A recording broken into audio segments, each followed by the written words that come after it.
Se conocen encuestas. Tuvimos algunas circunstancias que fueron bastante incómodas respecto de lo que viene sucediendo en materia de encuestas.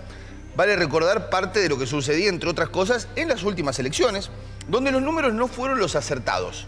Hoy vamos a tener un programa especial de encuestas. Hoy vamos a hablar sobre parte de lo que vienen arrojando las encuestas y al mismo tiempo vamos a hablar sobre cómo se analizan las encuestas.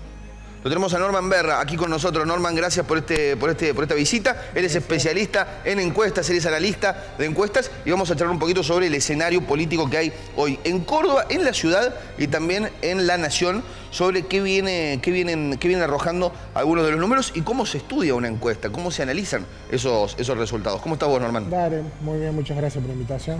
Bueno, a ver, ¿qué es una encuesta? ¿Cómo empezamos a analizar una encuesta? ¿Cómo se empieza a analizar los resultados o algunos de los datos que te puede arrojar un estudio cualitativo o cuantitativo? Bueno, lo más básico que le podemos decir al público es que una encuesta es una técnica de investigación que se basa en una muestra, un censo, como el censo que se hizo el año pasado, releva a toda la población, una encuesta toma una muestra de esa población y analiza las tendencias de los fenómenos políticos, sociales, económicos. Básicamente en eso consiste. Bien, a ver, vamos a meternos, a mí me interesa que podamos hacer un repaso sobre algunas de las encuestas que se vienen conociendo. Yo te voy a preguntar sobre la CELAC, la encuesta de la CELAC. Vamos a empezar con la encuesta de la CELAC, chicos, ya vamos a meternos con la de Delfos, ya nos vamos a meter con la de Feedback, sobre parte de lo que sucede en la provincia de Córdoba, pero vamos con la CELAC. Se conocía la semana pasada una encuesta de la CELAC que lo que hacía era referencia a grupos políticos, no hacía referencia a candidatos individualizados en una primera etapa. En una segunda etapa sí hacía referencia ya sobre las porciones que votaban grupos. ¿Cómo se estructura esto y cómo se realiza? ¿Qué significa esta encuesta? ¿Es confiable lo que publica CELAC? Bueno, lo que hay que tener en cuenta en toda encuesta es la metodología de medición. Como ustedes sabrán, hay encuestas domiciliarias o presenciales, las que se hacen cara a cara con el encuestado. Después tener las telefónicas, que hay muchos tipos, por ejemplo, la clásica IBR, que te llega un llamado al número de teléfono y hay una voz pregrabada que te cuenta de qué se trata la encuesta, las preguntas y las opciones. Y otra encuesta que es la CATI, que es asistida con un encuestador, que hay alguien del otro lado del teléfono, no es una voz grabada, y tenés las encuestas online, que son, si se quieren, las más baratas o las más divulgadas hoy. Estos son algunos de los principales tipos. Eso es lo primero que hay que tener en cuenta, el tipo de técnica, porque obviamente la representación depende del canal. Si vos haces una encuesta online, solamente vas a captar electores que tengan servicio de internet, que tengan un paquete de datos suficientemente robusto como para soportar responder una encuesta. Si haces una cara a cara, bueno, es una metodología más universal, pero también más onerosa, más cara, porque tenés que sacar encuestadores de la calle con todo lo que eso implica, riesgos ambientales, costo, obviamente los honorarios del personal.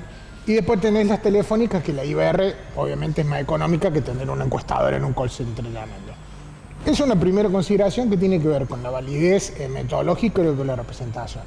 Después, con respecto al desvío, con respecto al resultado de un escrutinio, bueno, obviamente, ahí ya no es solamente la técnica, sino el factor temporal. Si vas a hacer una encuesta un mes de la elección, obviamente entre la encuesta y el día de la votación puede haber muchos cambios de actitud, de comportamiento y de tendencia, que no quiere decir que la encuesta midió mal, sino simplemente que sacó una foto en un momento que todavía no era el final del resultado, ¿no? Eso es muchas veces lo que hace que efectivamente una encuesta falle. Eso es lo que, por ejemplo, puede suceder cuando nos encontramos con una sorpresa. O sea, como parte de lo que sucedía, entre otras cosas, en el año 2019. Nos sorprendíamos cuando veíamos a Alberto Fernández habiéndole ganado a Mauricio Macri y al principio decían, no, bueno, está 10 puntos atrás, está 5 puntos atrás. Inclusive el propio Frente lo esperaba de esa manera.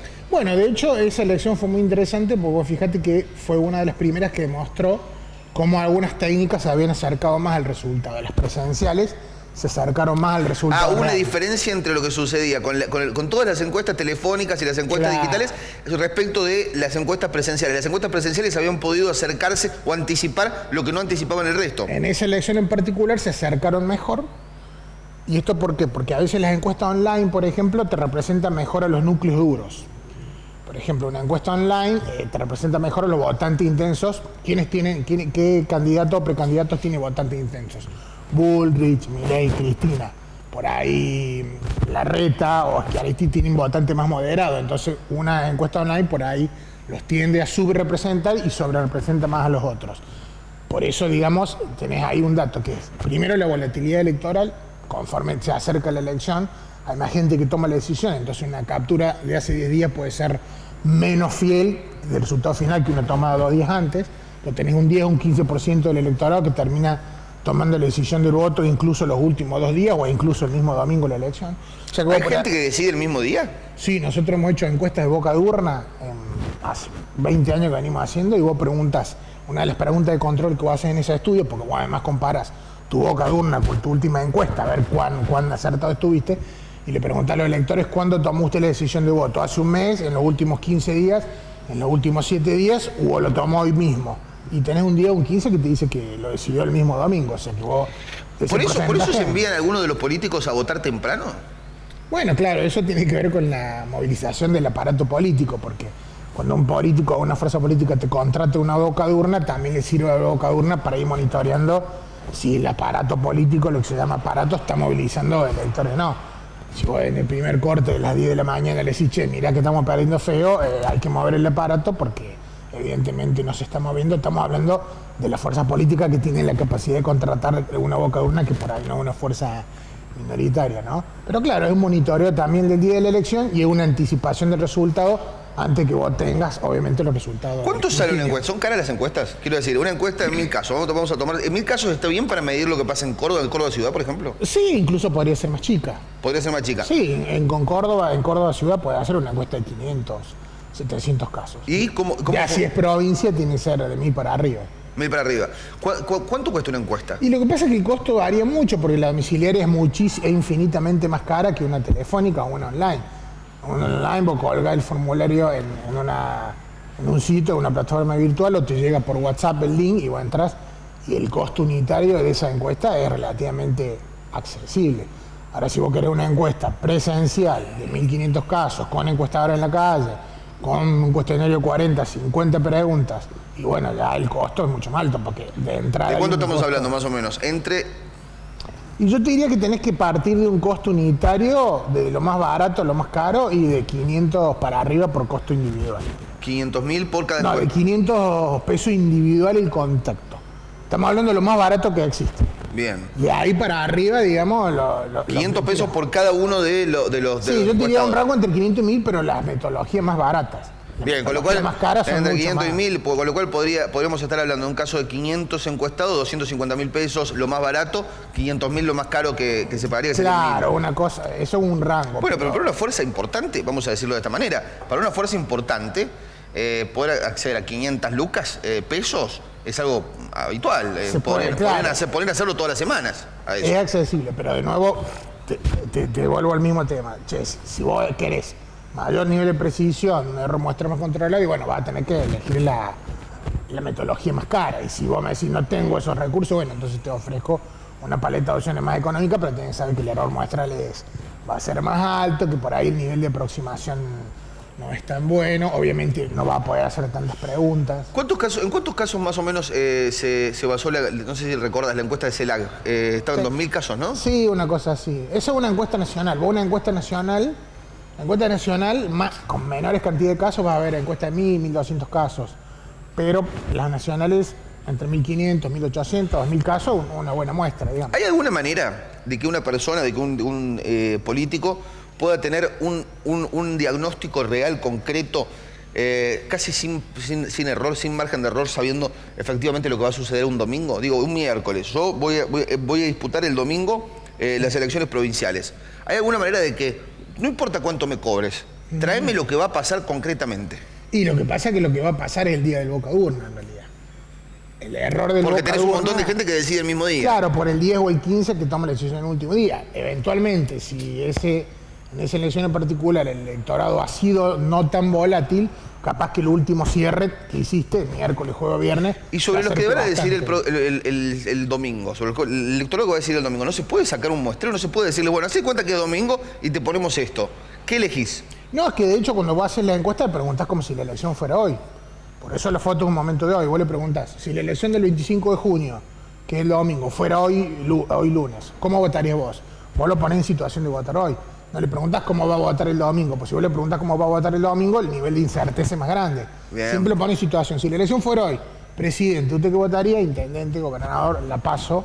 siempre lo pone en situación del día de hoy. O Vamos si a votara analizar mañana, digamos, en el peor de los casos. ¿Te Pero parece, siempre es Norman? ahí a corto plazo, ¿no? ¿Te parece, Norman, si analizamos una encuesta? Si nos enseñás a leer una encuesta. Dale. Vamos, poneme Delfos, vamos con una provincial, vamos con la provincia de Córdoba, poneme Delfos, ahí vamos a tener Delfos. Ayúdame, enséñame a imagen provincial, imagen de gestión provincial de Juan Schiaretti. A ver, ¿necesitas leer la ficha técnica? No, no hace falta. No hace falta. Muy Esta bien. es una que se publicó en algún sitio online, ¿esta? Esto es Delfos, no se publicó en ningún sitio online, es la primera vez que la tenemos públicamente a esta encuesta. Bien. Esto tenemos, imagen de gestión provincial, dato general. Bien. ¿Qué es lo primero que podés decirnos sobre Bueno, vos ahí haces una pregunta, la pregunta que vos le haces a los encuestados es esa que está allá arriba, imagen tiene la gestión del actual gobernador de la provincia, y le das varias posibilidades de respuesta. Puedes elegir entre muy buena o buena, que son las positivas, regular, que estaría una neutra, Sí. y la mala o muy mala, que son las negativas. Vos fíjate que esto es importante cuando vos elaboras el cuestionario, que tiene que estar equilibrado. Vos fíjate que tenés 2 positivas, una neutra y 2 negativas. Bien, a ver chicos, se nos pone negra la pantalla, no sé si lo podemos resolver allá en técnico. Bueno, muy bien. Eso es importante para que la respuesta no estén sesgadas. Si vos le das 3 positivas y 2 negativas, te queda como desbalanceada. Ahí tenés perfectamente equilibrada, 2 positivas, 2 negativas y una neutra, y uno sabe que se lo das como opción, digamos, que la responde espontáneamente, pero no se lo decís como opción para que no se refugien en no sabe para esconder la respuesta. ¿Estamos de acuerdo? Bien. O vos necesitas que la encuesta se conteste. Si tiene muchas no respuestas, no te vas a ir. ¿Qué más tenemos? Y después vas agrupando las 2 positivas, sumas en muy buena y muy buena y te da un más. Poneme la encuesta en pleno, Fran. Poneme la encuesta en pleno mientras la analizamos, hermano. A ver, ahí está. Poneme la encuesta en pleno. Ahí está. Muy bien. Y ahí tenés suma de la negativa, ¿no es cierto? Y después tenés ahí una apertura por zona dividida en capital o interior. Porque hiciste Córdoba capital y además hiciste el interior de la provincia. Bien, con lo cual acá lo que podemos decir es que esto es una encuesta importante o no es una encuesta importante. Deberíamos ver la ficha técnica para conocer la cantidad de casos, pero está bien, está correcto más o menos esto. Claro, te está diciendo en este caso que es una gestión, en este caso el gobernador, que tiene una imagen positiva mayor del 50%. Estamos hablando de una gestión que tiene una buena valoración de la ciudadanía, tanto en capital como en el interior, ¿no?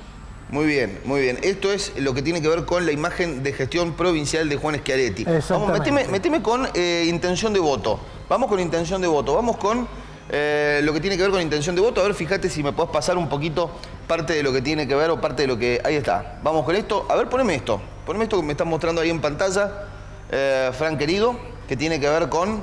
Pónmelo en pantalla. Dispáramelo, Vicky, cuando quieras y nos vamos con eso, ¿eh? Disparámelo, Vicky, ahí está. Imagen y aprobación de la gestión municipal. Esto es Martín Zarollora. Claro, lo mismo que preguntaste el gobernador, pero en este caso la gestión municipal. Fíjate que los parámetros... Ponémelo en pleno. Perdón, Norman. No hay problema. Fíjate que los parámetros de respuesta son lo mismo. Muy buena, buena regular, mala, muy mala. Y también tenés una gestión que en este caso tiene una valoración positiva de la ciudadanía, ¿no? Bien. Ahí está, tenemos claro, 66% de imagen positiva, 10% de imagen negativa. Es poquito, claro, y tenés un poquito más de regular, pero... Y tenés un poquito más de regular. Y después tenés en regular, claro, el 21%, estoy leyendo ahí, el 21% en regular. Lo cual significa que dentro de ese regular podría estar ese electorado que se decide a último momento sobre qué votar. Claro, muchas veces el electorado más reacio a definir una actitud, el que no tiene una aprobación neta ni una desaprobación neta. Si tiene una aprobación neta, suele votar a favor, y si decididamente te desaprueba, te vota en contra. Muy bien, a ver, sigamos pasando, vamos a seguir analizando esta encuesta. Estamos con Norman Berra, en este caso. Gracias, Norman, por venir. A ver, seguime pasando si te parece. Ponémelo en pleno y seguir pasándome parte de lo que tiene que ver con esta encuesta que insistimos, tiene que ver con Delfos. Bueno, ahí tenemos perfil electoral. ¿Qué es esto? Bueno, acá es cuando vos me dís intención de voto a presidente. Fíjate que ahí está la pregunta. Si hoy hubiera elección a presidente y los candidatos fueran estos, ¿a cuál de ellos votaría? Sí. Y le presentaba una paleta de candidatos, porque obviamente al no haberse celebrado las PASO todavía, no sabes cuáles son los candidatos que van a pasar a primera vuelta, digamos. Acordémonos que la PASO tiene un filtro. Si vos no llegas a un porcentaje de votos, no participas después de la elección general. Y si perdés la interna contra un contrincante, va tu rival y no vas vos.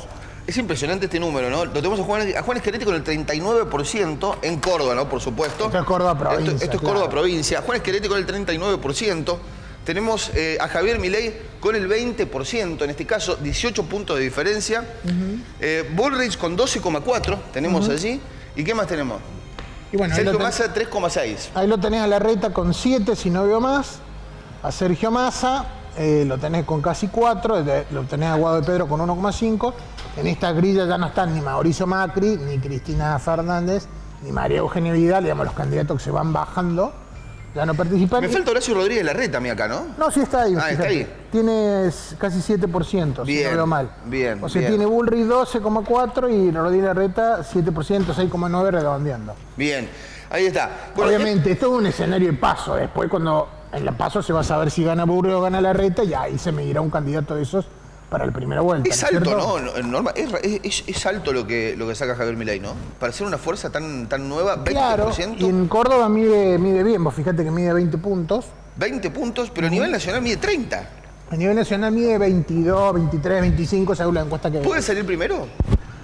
Bueno, si Juntos por el Cambio lleva 2 candidatos, como sería el caso, Juntos por el Cambio lleva como mínimo 2 candidatos, Larreta y Bullrich, salvo que alguno se termine bajando en último momento. Además lleva a Manes y a Morales, bueno, va a dividir mucho más el voto. Entonces vos tenés, el voto de Juntos por el Cambio se divide en dos partes mínimas o en 3 o 4 máximo. Si el Frente de Todos lleva 2 listas mínimas, también va a dividir el caudal en 2.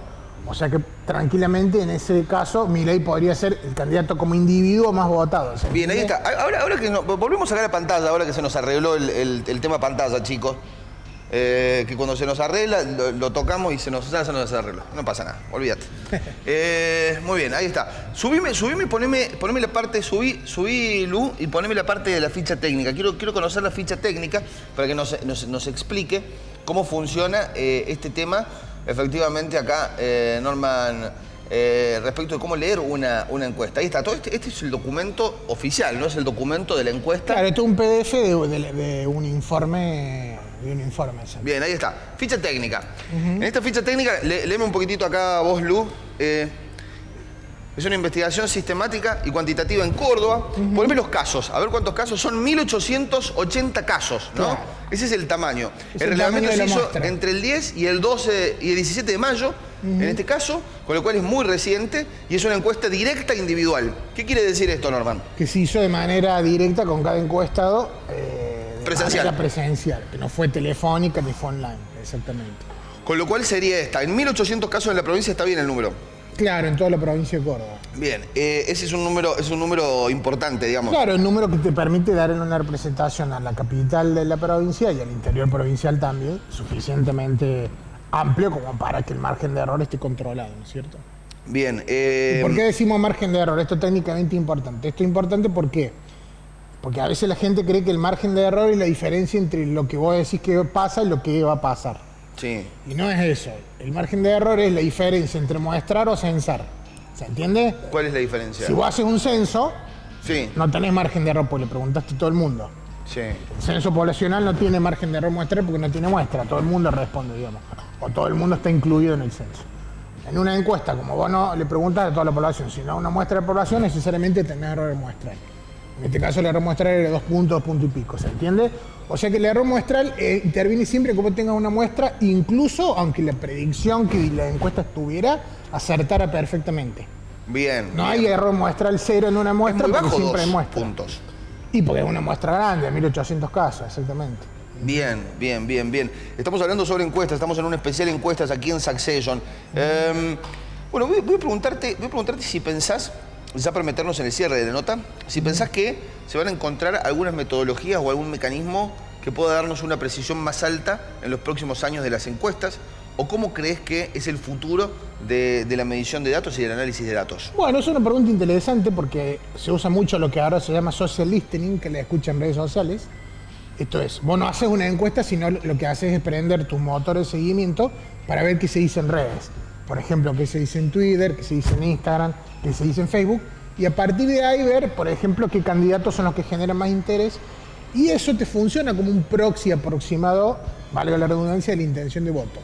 Pero todavía no ha sido tan bueno como para hacer la encuesta. Y te doy ejemplos concretos. La elección de Neuquén, acordémonos fue hace poquito, y la elección de Río Negro. En la elección de Neuquén va el candidato del MPN contra un ex del MPN, porque alguien una astilla del mismo palo. Y las redes sociales te dieron una tendencia, pero no acertaron el resultado exacto de la elección. Y lo mismo te pasó en Río Negro. ¿Qué te quiero decir con esto? Che, la metodología de la escucha en redes sociales está buena como complementaria, pero no como sustituta. Yo creo que lo que vamos a ir en un futuro es a una complementariedad de técnicas. Se va a hacer todo. Una telefónica, una domiciliaria. O sea, vamos a tener domiciliaria, telefónica. Ahora... Incluso te agrego uno más, el grupo focal, los grupos focos, que son esas mesas cualitativas, donde vos no podés sacar porcentajes de ahí, pero sí salen conceptos de idea fuerza muy fuerte, que es una técnica cualitativa de investigación muy interesante, donde vos tenés una mesa con 8 o 10 personas. Un focus group. Un grupo focal, la entrevista en profundidad, que es el sustituto del grupo focal. Cuando es muy difícil formar el grupo, hacen entrevistas individuales, cualitativas. A mí me parece que el futuro pasa por la triangulación metodológica. Encuestas de distinto tipo, de la más barata a la más cara, si por supuesto el cliente lo puede solventar, cualitativas con grupos focales o con entrevista en profundidad, a una técnica etnográfica incluso que están buenas también, y la escucha en redes sociales me parece que cada vez va a ser más un complemento. ¿Es caro lo de la escucha en redes sociales? Bueno, depende de las redes que vos pidas. Si vos decís, bueno, dame Twitter, obviamente te va a salir más barato que decir, dame Twitter, Facebook e Instagram, porque vas a tener que abarcar todas las plataformas. De nuevo, son fotos que representan una parte de la sociedad, porque sabemos que por ahí Doña Rosa de 66 años capaz que tiene Facebook, pero no usa Twitter, o mucho menos Instagram. Entonces son opiniones que la va a capturar y el día de mañana esa persona va y vota también. O sea que no es alguien que pueda quedar fuera de tu análisis. Debería complementarse todo esto, es lo que decís. Exactamente. A mí me parece que el futuro pasa por la complementariedad metodológica, pasa por mucha honestidad intelectual y sobre todo mucha humildad. Saber que vos estás sacando una foto. Esa foto es una foto de una película que sigue transcurriendo. Es muy difícil quedarte con una pintura final de lo que pasa. ¿Índice de rechazo en las encuestas domiciliarias? Digo, cuando vas al hogar de la persona a hacerle la encuesta, le tocas el timbre, ¿te dicen mucho que no? Bueno, esa es una buena pregunta. No, vos sabés que son las que tienen índice de rechazo más bajo. Ajá. Porque el que te toca la puerta es una persona. En cambio, si yo te llamo por teléfono, un IBR, una voz grabada, es muy fácil cortar. Las que tienen índice de rechazo más alto son juntamente las IBR. ¿Por qué? Porque a vos te suena una llamada, una voz que sabe está grabada, no tenés prurito en cortarle una voz grabada. A un encuestador que te está llamando, que una voz viva, bueno, ya es más difícil. Y a alguien que te tocó la puerta, ni hablar. Esto no quiere decir que no tengan rechazo, pero el rechazo es más bajo. Porque es más difícil decirle que no a una persona cara a cara que cortar una llamada que hasta puede ser spam, ¿se entiende? Bien. Es impresionante. ¿No se hacen encuestas, no se replican cuartos oscuros? Sí, se hacen simulaciones de... ¿Eso es carísimo? Digo, llevar a una persona, darle la intimidad, ponerle el bolso, ponerle la urna, ponerle todo y decirle votá, ¿es algo eficiente o no? Hay una forma más barata de hacerlo, que es lo que nosotros le hemos llamado la urnita. Yo te hago una encuesta común, suponete, y vos vas a responder preguntas, te muestro esa lista de candidatos, vos elegís. Y al final te digo, mira, vamos a hacer, como cierre, vamos a hacer un pequeño experimento donde, independientemente de lo que me hayas dicho antes, ahora yo te entrego esta lista y marca vos tu voto como secreto. Y yo no lo voy a ver y mételo en este sobre o en esta caja. Entonces es una simulación de voto. Entonces vos después podés comparar cómo te da la encuesta contestada, donde la persona te está contestando. Cara a cara, porque mucha gente tiene el factor vergüenza. Claro, y cómo votó cuando lo metió en el sobre. Entonces ves si el descalce entre lo que está en el sobre y lo que te dijeron es muy alto, entonces es un indicador. Ojo que la gente te lo puede estar careteando, ¿no? Y después puede hacer otra cosa. Es una metodología, obviamente es más cara porque como la encuesta tiene dos partes, digamos, pero es una buena metodología alternativa de simulación. ¿Se utiliza en Córdoba o no tanto? Nosotros lo hemos usado hace algunos años, ahora hace un tiempo que no lo usamos, pero sí se puede usar. Ahora, por ejemplo, que vamos a votar con boleta única de sufragio, creo que es la tercera elección ya que se usa la herramienta, se podría hacer eso al final de la encuesta, marque acá quién va a votar y de paso ¿Qué números tenés vos? Y de paso ves cómo la gente maneja la U, ¿no? ¿Qué números tenés vos, Norman? ¿Te está dando parecido a lo que veíamos recién? Bueno, a nivel provincial, sí, es que Areti y Mireille son los que más miden como candidato a presidente. ¿Eso a quién le afecta más? Le afecta más Juntos por el Cambio, porque bueno, no te olvides que Juntos por el Cambio en octubre del 2019 sacó en Córdoba 61% de los votos contra 30% del Frente Todo, o sea, duplicó. Y hoy en esa encuesta está sacando mucho menos. O sea que hoy en Córdoba provincia, no decimos a nivel país, Juntos por el Cambio está perdiendo muchos votos a mano de Schiaretti primero y de Milei después. el consuelo es que el Frente de Todos también está muy bajo, ¿no? De los 30 que sacó, está sacando mucho menos. ¿Y en la ciudad lo ves también con una imagen positiva alta Martín Zarzola? Sí, en la ciudad la gestión está muy bien calificada, es una gestión que ese acompañamiento básicamente se transformó en la carta de triunfo para que fuera el candidato único del oficialismo y que no hubiera ningún tipo de interna. ¿Te está dando a nivel provincial y a nivel, te está dando a nivel provincial Martín Zarzola ganador?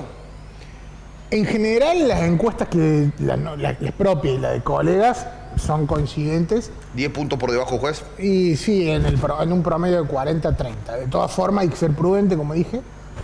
Nos queda casi un mes de campaña todavía, la elección es el 25 de junio, estamos a 30 de mayo. Siempre la campaña puede generar algún remesón, algún cambio de actitud en último momento. Sí. Todavía quedan 3 semanas. No nos olvidemos que vos tenés, y lo dijimos, si vos tenés un día, un 15 que decide el último día, nunca podés dar una elección por cerrada.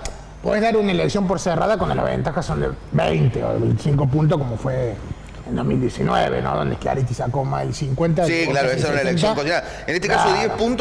10 puntos. Lo que puede llegar a resultar, vamos a decirlo de esta manera, lo que puede llegar a resultar entre esos 10 puntos o esos 15 puntos, hay algunas que te dan 15 puntos por encima a Zarzola, otros que te dan 10, otros que te dan 5, claro. Son las menos, sobre todo cuando se parte en el interior. Si uno pone el interior y separa parte de lo que sucede en la ciudad, da más empardado la cosa. Claro. Lo cierto es que está 10 puntos arriba. Si eso se logra, promedio, ¿no? En promedio, ¿no? Si eso se logra concretar, si esos 10 puntos se logra concretar, va a ser un espaldarazo muy fuerte, si eso realmente sucede, va a ser un espaldarazo muy fuerte para que Martín Zarzola, junto a Juan Schiaretti como el gobernador saliente, Martín Zarzola como gobernador electo, apadrinen a Daniel Pacerini y vayan a ganar la ciudad. Con lo cual es importante, porque una cosa es ser gobernador con 3 puntos y otra cosa es ser gobernador con 10 puntos. Claro. Si salís con 3 puntos, le terminás dando incentivo, entre otras cosas, a los de Juntos por el Cambio, en este caso, para disputar la ciudad con Rodrigo de Loredo. Esa es una de las apuestas también importantes, efectivamente. ¿Cómo te está dando la capital? Te está dando empatado, ¿no? Pacerini con... Claro, hoy vos tenés una elección en situación de empate técnico, pero si vos pensás que es un año, de Loredo tenía ventaja de 15 puntos más, evidentemente claro. Se ha ido achicando, ¿no? Claro. Con lo cual hoy en muy poquito tiempo, vamos a decir, bueno, en un tiempo importante, pero estamos hablando de meses, logró Daniel Pacerini empardar a un Rodrigo de Loredo en este caso, y al mismo tiempo todavía tenemos que pensar que quedan 2 meses de campaña con un resultado muy importante el 25 de junio. Lo que piensa en este caso el oficialismo es, si ganamos la provincia, por default ganamos la ciudad. Y la idea es que haya una envión, exactamente. Pero básicamente es efecto de gestión. Yo diría que todavía no estamos viendo el efecto de campaña. Digo campaña cuando digo, cuando ya salen a pedir el voto. Lo que estamos viendo es más que nada una inercia de gestión positiva, vimos los números, gestión provincial bien valorada, ya en el cierre porque no hay reelección, gestión municipal bien valorada. Pensemos que en otras situaciones Martín Zarzola sería candidato natural a la reelección porque tiene un mandato más. Por supuesto. No lo es porque, como es que a ya se le agarró la ficha, digamos, el candidato natural es el intendente, que es lo que sucede en muchas administraciones, que el intendente de capital termina siendo el heredero político. De todas formas, como dije recién, hay que ser prudentes. La encuesta es una foto, la gente siempre conserva su soberanía hasta el final. Si las encuestas fueran infalibles no haría falta votar, y de hecho se vota porque es la herramienta más importante de la democracia para que las poblaciones y las comunidades decidan sus liderazgos, ¿no? Norman, gracias por venir. Muchas gracias a usted por la invitación. Ahí está.